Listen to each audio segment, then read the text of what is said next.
Fala meu aluno, minha aluna do Knapse, tudo bem com você? A nossa aula de hoje vai ser uma aula bem legal para você que vai para a área de biológicas, que vai fazer alguma prova específica de biologia aí no seu vestibular, que é um assunto já um pouco mais aprofundado, de genética. Se você for ver tudo que você já aprendeu até aqui nesse nosso módulo, você vai ver que a gente está ficando com o conhecimento já bem refinadinho nisso aí. E nessa aula, então, a gente vai aprofundar um pouco nessas coisas, a gente vai sair um pouco daquele basicão e vou me ensinar para vocês um negócio bem bacana de genética. A gente vai falar um pouquinho sobre interação gênica. E quando eu digo para vocês que a gente vai falar sobre interação gênica, a gente tem que pensar, eu acho sempre bacana, vocês podem ver que eu sempre faço isso com vocês, é a gente entender quais são as palavras que a gente está usando e o que essas palavras significam. Entendendo isso, a gente pode já muito bem entrar no conhecimento que a gente vai explicar e que a gente vai agora tentar entender aqui. Quando eu falo em interação, eu falo pensa internacional. Se você for colorado, você já vibra, se você for gremista, você já vai ficar bravo comigo. Mas pense em quer dizer entre coisas diferentes. E ação quer dizer ação, do verbo agir.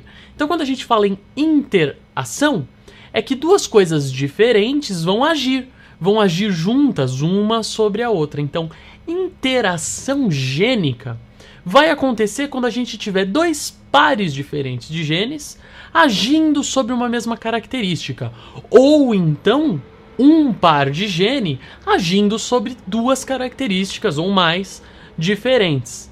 E aí, para cada um desses casos, a gente vai dar um nome diferente. Então, já começa guardando isso aí. Se a gente tiver dois pares de genes, dois ou mais pares de genes, influenciando uma mesma característica, a gente diz que a gente tem um caso de epistasia. Lembra disso? E se a gente tiver um par de genes que gera mais de uma característica, essa nossa interação vai chamar pleiotropia. Então, basicamente, a gente já tem conceitos importantes na nossa aula aqui para essa genética refinadinha que a gente está querendo fazer. A gente tem o conceito de epistasia e o conceito de pleiotropia, que a gente precisa aprender a diferenciar. E é muito simples, vou repetir para vocês. Epistasia é quando a gente tem dois ou mais pares de genes agindo sobre uma determinada característica, uma mesma característica. E pleiotropia é o contrário, é quando a gente tem um par de genes determinando mais de uma característica naquele indivíduo. Vou dar um exemplo. Vamos imaginar que você tenha um par de genes para a cor da pele e um par de genes que caracteriza o albinismo. Vocês concordam que esses dois pares de genes, apesar de serem diferentes, eles vão estar agindo sobre uma mesma característica que efetivamente é cor da pele? Então, esses dois genes interagem através de uma coisa que a gente chama de epistasia. E agora vale a gente falar outra coisa. O albinismo, ele é uma herança do tipo recessiva. Ou seja, para você ser albino, você precisa ter as duas cópias no seu cromossomo do alelo para o albinismo. Então é um tipo de herança recessiva. E ele vai exercer a sua interação, digamos assim, ele vai manifestar o seu fenótipo, inibindo o fenótipo cor da pele, quando ele tiver na sua manifestação recessiva. Vou explicar de novo. Quando eu tiver os dois alelos recessivos no albinismo, não importa o gene que eu tenha para a cor da pele, posso ser branco, posso ser negro, posso ser mulato, posso ser o que for. Não importa o meu gene para a cor da pele, essa minha genética que determina o albinismo vai sobressair sobre aquilo. Então eu tenho um par de genes que vai sobressair sobre outros genes para manifestar sua característica quando recessivo.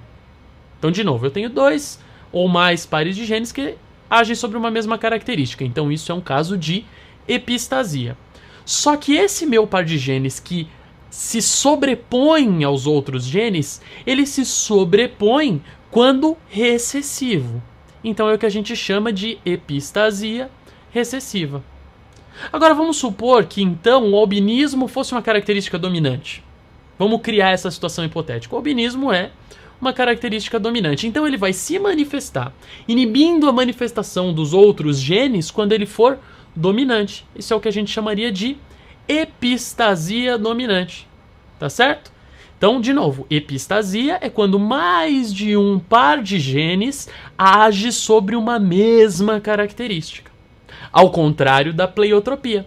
A pleiotropia acontece quando um único par de genes gera várias características, e o exemplo mais comum e mais difundido nos seres humanos é o caso da fenilcetonúria, que é uma doença genética que impede que o fígado metabolize um determinado aminoácido. O que vai acontecer então é que a pessoa não pode ingerir alimentos com glúten. Né? Você já deve ter visto nos alimentos aí que contém glúten ou não contém glúten.